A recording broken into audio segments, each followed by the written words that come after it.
Charlton Singleton, and welcome to this edition of Raising the Volume. Today, our guest is Herb Frazier, critically acclaimed author and journalist and Charlestonian. So welcome to our show today, sir. Thank you for having me. Yeah, you're welcome. I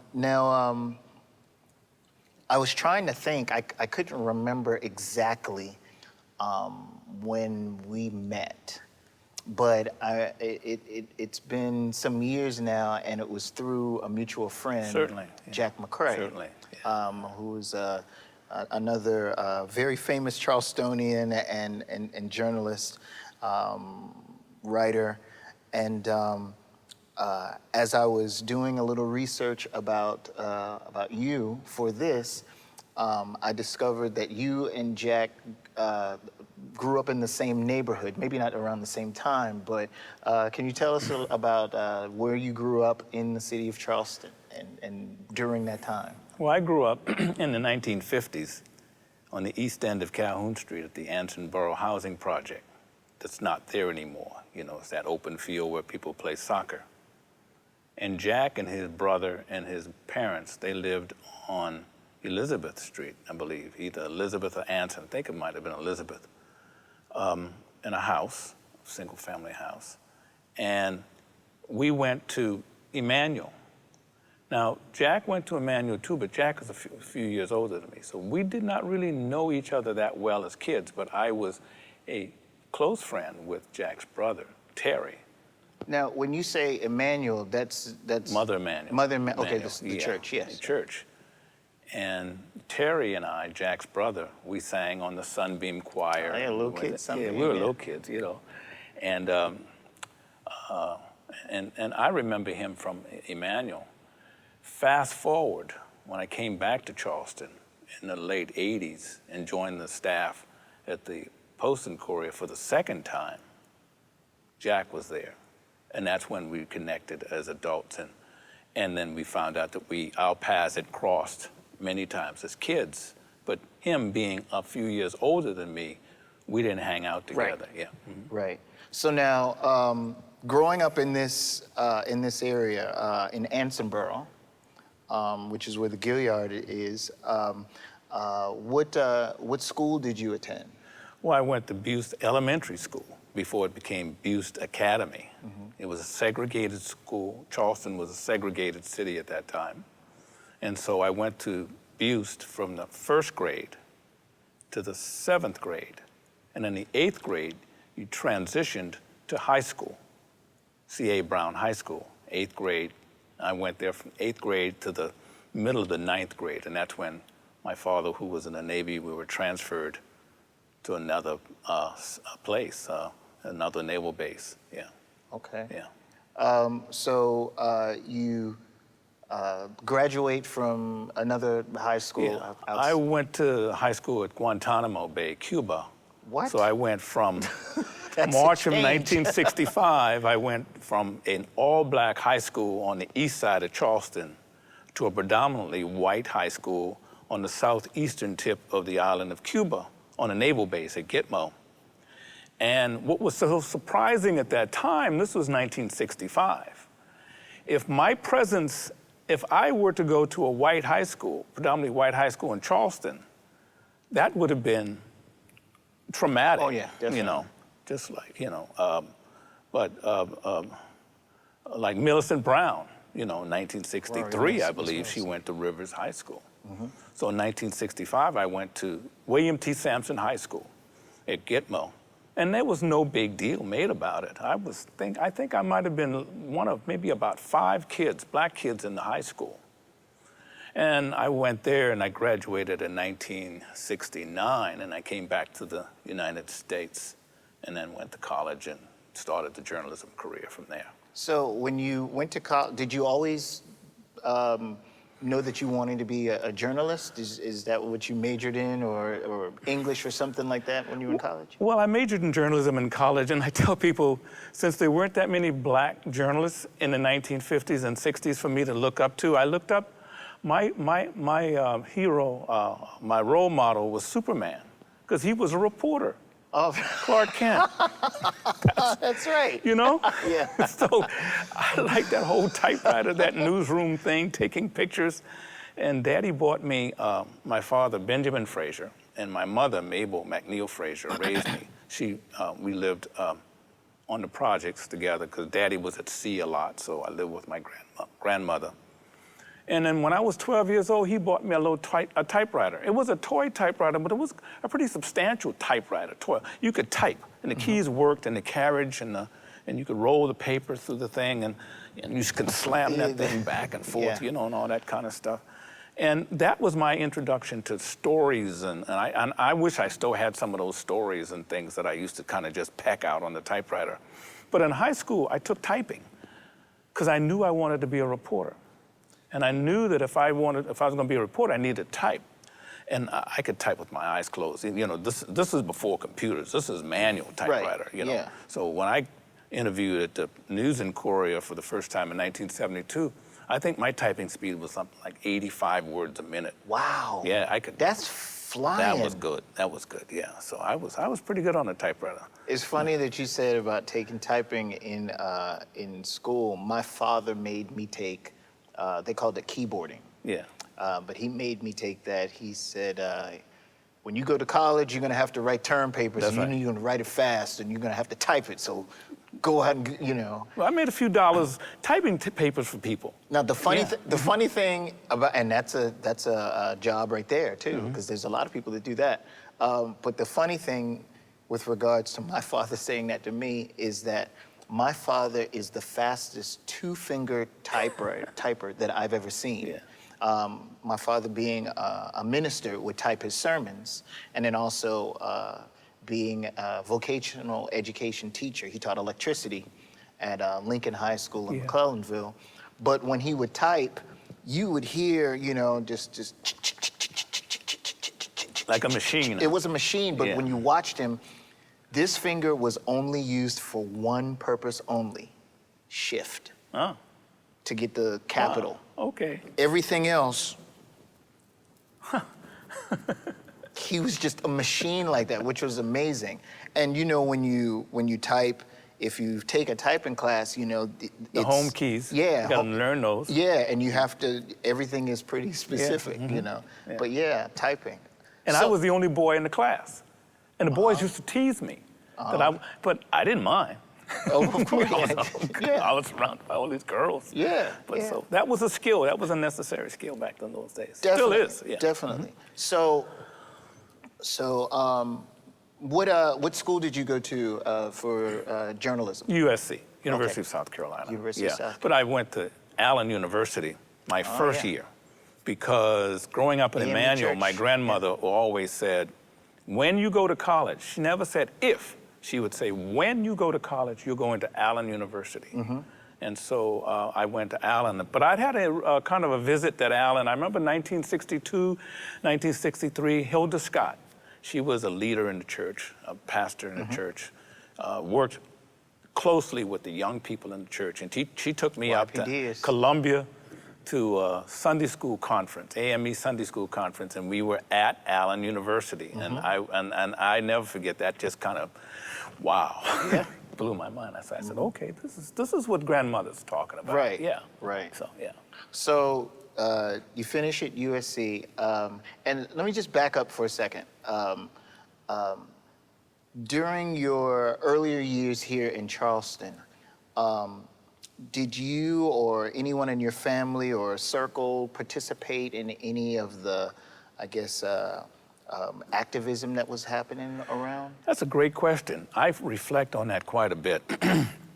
My parents, my grandmother, my father, they never talked to me about Charleston being a segregated city and how difficult and how dangerous it was for black people at that time.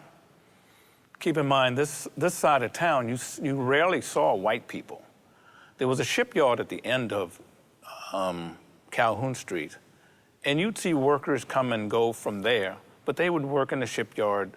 I think at the end of Lawrence Street, there was a towboat, I think White Stacks Towing. White Stack Towing. You saw them come and go. Of course, the Union Pier, the banana boats would go down the Union Pier where the cruise ships now dock. But as a kid, I never interacted with white people in the city. The only time you saw white people was when you went to King Street to shop, particularly the southern end of King Street, from Calhoun South. Calhoun North was mostly black. There were white shop owners. So King Street was a very segregated business district in those days. So I never had that sense of being afraid. So because my world was sort of defined by Ansonboro, and of course I had the relatives who lived over by the Citadel off of Congress Court Street, which is now Miranda Homes. So I would go there, catch the Beltline bus, which would drop you off at the Citadel, and I'd walk over to Miranda Homes, which was then Court Street. And so, you know, I regret the fact, and I don't know why they didn't share with me any of that. You know, in researching the book, We Are Charleston with Marjorie Wentworth and Dr. Powers, Bernard Powers, I learned then of the activism that Emmanuel was involved in through the work of Reverend B.J. Glover, Benjamin Glover, who baptized me when I was 12 years old. There you go. But there again, you know, he was recruiting, you know, young teenage kids for the children's movement, you know, to desegregate the lunch counters and to desegregate the swimming pool over on George Street, which we could see from the schoolyard at Buse through the fence, the chain link fence, but we couldn't swim there because, you know, the city was segregated at the time. So no, I never had a sense. I always felt somewhat kind of at peace or never threatened, you know? And then I'm picked up when I'm 14 years old and then placed on a piece of America on the southeastern tip of Cuba on a naval base where segregation, where everybody mixed together. You know, we went to school together, we went to church together, we played together, we went to the beach. I mean, there was never any barriers. If anybody who's familiar with the military community, the only barriers that exist are the barriers between rank. Officers and officer families sort of congregated typically in their own social space, and then the enlisted personnel hung out here. And then, of course, there was civilians. And then, of course, on the base, you had a different community. You had Jamaicans, you had some Cubans who were exiled, who sought a refuge on the base, and then you had a few Chinese families on the base. So other than that, everybody sort of mixed together. Then I came back to the States in August of 1969, and it was much different then. That's a massive change. Yeah. And so I had to kind of really become a quick study on, of course, we were watching some of this developed, you know, 1968, 1969, the riots and all of these things. We saw these things in the news, but we were not here when it was happening. So you come back, you got your degree in hand, and is the Post and Courier here in Charleston the first journalist? Yeah, the News and Courier. Yeah, Daddy, my father, I got a job there as an intern in April of 1972, and I stayed, and then I went to work for the state newspaper in Columbia for a few years, and I went to New Orleans for a few years. Then I came back to the state for about almost 10 years, and I went to Dallas, Texas. Then I went to the Charlotte Observer, and then I came back here in 1988, and that's when I met Jack. But when I got the job starting in spring of 1972, there were only, I think at that point, only 3 black people who had worked in the newsroom. And my father was quite perplexed as to why did I want to work for the white man's newspaper? Because he wanted to burn the paper down in 1955 because of an editorial that they wrote supporting segregation. And of course, you know, the newspaper was very, very conservative and had some very different kind of views, let's put it that way. But being the only, I think that I was the only black reporter in the newsroom at the time. There had been 3 others. And I felt For me, it was so exciting to now take my typing skills Right. and apply it Put to it a in the real computer. job. Right. And there was this adrenaline rush when you see your name in the newspaper by Herb Frazier. Well, at that time was by Herbert Frazier. Okay. I shortened it to Herb because I didn't like the word. I didn't like Herbert because anytime Daddy would call me Herbert, I knew I was in trouble. So I cut off the Bert and made it Herb. Did they ever call? Do you have a middle name? They call you all Oh three yeah, names? yeah. Well, Herbert Lee. Yeah, and when you got that, then you were serious. You knew you better back up. Right. That's right. That's right. Yeah. So now, and I don't know if how I interpret this, but were you working at a bunch of different papers at the same time, or doing something like that at the same time, or editing or something? No, I went from one to the next. I went from Charleston to Columbia, Columbia to New Orleans, back to Columbia, went to Texas, Dallas, went to Charlotte, and then came back to Charleston. And all of that was in the span of how many? 34 years. Oh, okay. Yeah, Okay. that's All 34 right. years. Okay. Yeah. The way I read it, I was like, wow, Herb's. No, I didn't do that all in. Maybe I need to clarify that. I Okay. didn't do that all at this. It wasn't simultaneous. Okay. It was no. But then also, in addition to those fabulous, places in those cities, which are, you could argue, are much larger than Charleston. Yeah. You also did a lot of work abroad. Yeah, journalism has been very good to me, to have seen the world. Because my father, being in the Navy, he'd seen quite a bit of this planet as well. And I remember distinctively when we were sitting in the apartment over there in the projects, his Navy buddies would come and they would hang out and they would talk about their travels to the Caribbean, to Africa, to the Mediterranean, to Europe. And I would look at all these, I would listen to all these stories. And of course, our house, our little one-bedroom apartment reflected, the things in the house reflected Daddy's travel in the Navy. The mahogany coffee table came from Haiti. The fez came from Morocco. The painting on the wall came from Italy.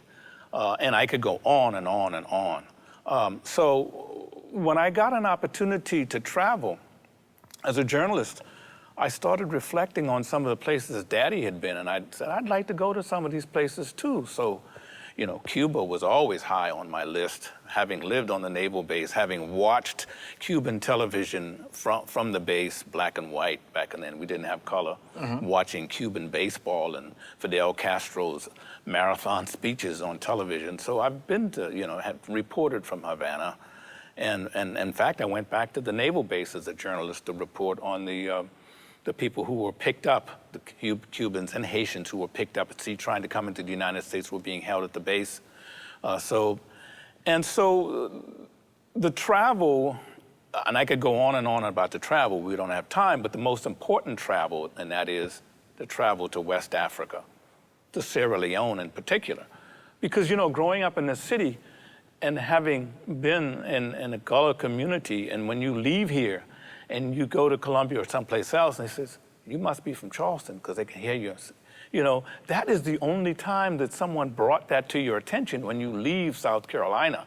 And they say they can hear your accent and they peg it to Charleston. So I've traveled to Sierra Leone about 5-6 times writing about the West African connection with South Carolina and Georgia. And the surprising thing that, the shocking thing, in addition to not realizing the dangers and difficulties of living in a segregated city, I didn't realize that I lived within a half block of where the International African American Museum is being built at Gadsden's Wharf, a place where our ancestors were brought to this country. I don't think any of us knew that connection. So that speaks to, some of these Africanisms that I saw in Charleston, why women carried, heavy loads on their heads, why we speak the way we speak, why we eat rice, why we have certain religious practices that we have. And more importantly, and BU being from East Cooper, sweetgrass baskets, right, or very, very West African on art craft. I took a basket that I bought from Rosemarie Manigault, because she was the basket maker at Magnolia Plantation and Gardens, you know. And I took a basket that Mrs. Manigault had made, and I took it to Banjul in the Gambia, and I showed it to a basket seller there. And he said, "This is like our baskets. This is a Senegalese basket." Senegalese. Yeah, from Senegal. Because the baskets that they sell in the Gambia are produced in Senegal. And they look just like a sweetgrass basket. Different material, but same construction. And I told him this basket was made by a basket maker in South Carolina. And it blew him away. He couldn't believe that. And you know, all of those traditions and cultural aspects, you know, came here because of transatlantic slavery. So those are the things, the kinds of things that I've written about as a journalist. I've written several other things, you know, Berlin Wall, and I lived and taught school in South Africa for a year and been to Japan, and the Japanese, and writing about the Japanese attitudes towards African Americans, you know, and that's a deep, deep subject. You could do a program just on that alone. But so yeah, journalism has facilitated some of the travel that I've experienced, just as the Navy provided my father with an opportunity to see the world. How do you look at, I mean, everything evolves. How do you look at journalism today as opposed to how it's come from when you first started and in your profession versus the way that it's presented now? I guess both print and, you know, video or whatever. Fundamentally, they're the same. The craft or the art or the profession of writing as to who, what, where, when, and how. I want to try to differentiate between journalism and opinion writing. Opinion writing is different. I think a lot of people, consumers of news, see journalism and opinion as the same. They're different. Opinion is over here, journalism is here. Just give me the straight facts, the news, the who, what, where, when, and how. That is still, you know, fundamentally the same. But how you deliver the news and how you collect the news and the structure of the newsroom, that's vastly different. First of all, you know, I started out with typewriters. Okay. We didn't have computers. So the way we did it had changed. To the consumer, that's really neither here nor there. They don't care. It's the end product that they, you know, digest. That is still the same. But it has been shaped to some degree by the fact that newsrooms are much smaller. The business model for gathering newspapers and making money as a business enterprise is much different. You know, we have now, reporters have to do social media and they take their own pictures and they take video and those kind of things. That has changed. And people are not necessarily going to newspapers now as much as they did back in the day for news and information, because at one time, most cities in the country had 2 newspapers, one in the afternoon, one in the morning. Now, see, when I was a little boy, I remember there was the Evening Post, yeah, you know, and the News and Courier. The News and Courier. So when you combine the Evening Post with the Post and Courier, that's how you. Oh yeah, that's how you got the Post and Courier. Yeah. The Evening Post and the News and Courier, you produce the Post and Courier, and all owned by, you know, the Evening Post Publishing Company, which still owns that enterprise today. So I think with smaller newspapers or smaller newspaper staffs, I think newspapers are not necessarily in local newspapers. God, community newspapers, they've gone. They don't exist anymore. So there's less of local and community journalism in this country. I don't know what the composition is of the state newspaper, but I believe it is quite it's smaller than it was when I walked into that newsroom for the first time in January 1973, and there were over 100 people working in that newsroom. And then the state newspaper, we covered the state, all 46 counties in South Carolina. You did something. either you went there or you did a story over the phone. Now, I think their area of coverage has been shrunk just to Richland, maybe not It's even more of Lexington a County. It feels like and seems like more of a Columbia sort of paper. So in the News and Courier, because of, this paper and the company that runs it, not to put in a plug for them, but they're doing a lot better than, I think, most daily newspapers. And I think that was the decisions, because of business decisions made long ago, more than 10, 15 years ago, they diversified.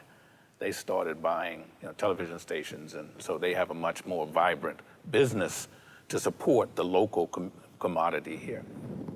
So you are doing journalism like that for 34 years, you said? Yes. When did you write your first book? The first book came out in 2011. It took 5 years to write it. Okay. I had a day job, and the Coastal Community Foundation asked me, I think it was 2015. Was it 2015? I might have the dates wrong.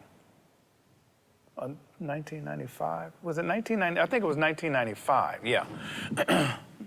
I have the dates wrong. I'm sorry. That's all right. I have the dates wrong. But anyway, it took 5 years. Coastal Community Foundation asked me to go over the Cainhoy, Hugie, Wando area and write a little 75-page historical sketch on that area, because the influx of people who were coming in, because the Mark Clark opened up. Right. In 1992. So it was 1995 they approached me, and the book came out, I think, in 2001, I think. Okay. Because it took about 5-6 years. So they said, do a little sketch on here, a historical sketch with a primary focus on the African-American community over there. Because, all these folks are coming over to the Cainhoy, Hugie, Daniel Island area. They need to know what this history is of this area, and have an appreciation of this history, as well as the people who live there. They need to know their history, because many of them didn't know.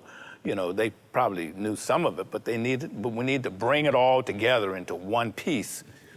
When I got over there, I started talking to people, and I realized that a lot of the stories that I was hearing needed to be told to a much wider audience in a much more comprehensive way.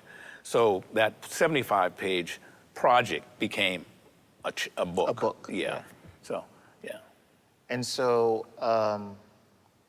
that's the Behind God's Back. Behind God's Back, yes. Yes.